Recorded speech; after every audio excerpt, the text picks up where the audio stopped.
Dobar dan, dragi gledaoci, slušat ćete kratki pregled jedne izuzetne utakmice koja je odigrana 28. juna 1389. godine na Vidovdan na Kosovu između reprezentacije Srbije sa jedne strane i reprezentacije Osmanskog carstva sa druge strane.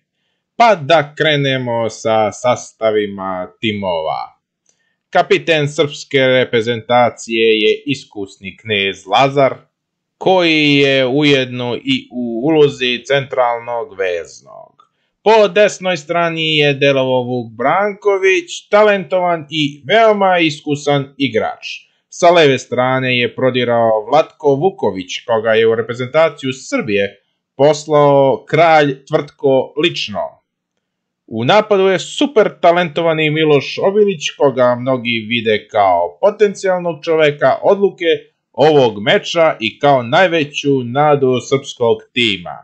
U srpskom timu su takođe braća Stefan i Lazar Musić, mladi Toplica Milan i Devet Jugovića.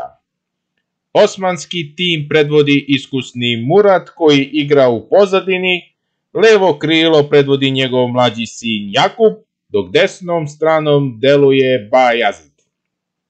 U osmanskom timu od poznatih igrača je i Kamić Paša, Saridža Paša i Bujuci Janičara. Mladi Kraljević Marko, koji je nedavno uzeo osmansko državljanstvo i treba da nastupi na ovom meču, nije učestvovao zbog sitnih tehničkih detalja, mada pojedinci tvrde da nije dobio vizu. Meč je počeo pipavanjem pulsa i testiranje snaga na terenu, a onda je srpski tim počeo da pritiska po bokovima dok se u centru vodila bitka na mrtvo. Iako osmanski tim ušao u ovaj meč kao favorit, to se na terenu nije primećivalo i može se reći da je prvi deo meča pripao srpskom timu. Atmosfera na terenu je bila krvava. Igrači oba tima se nisu štedela, bukvalno su prolivali krv na terenu. U jednom trenutku talentovani Miloš Obilić se duboko zabio u Murata, dok je teško povređeni Murat iznošen sa nanosilima, ostavivši srce i još par organa na terenu. Nažalost, mladi Miloš je posle konsultacija sa VAR tehnologijom dobio crveni karton i to je bio kraj za njega. Nedugo zatim je i kapiten srpskog tima iskusni Lazar izgubio glavu i to je i za njega bio kraj ovog meča. Kapitenske trake preuzimaju Bajazid na osmanskoj strani i Vuk Branković na srpskoj. Ubrzo mladi Jakub zbog prigovora biva svilinim gajtanom izvučen sa terena.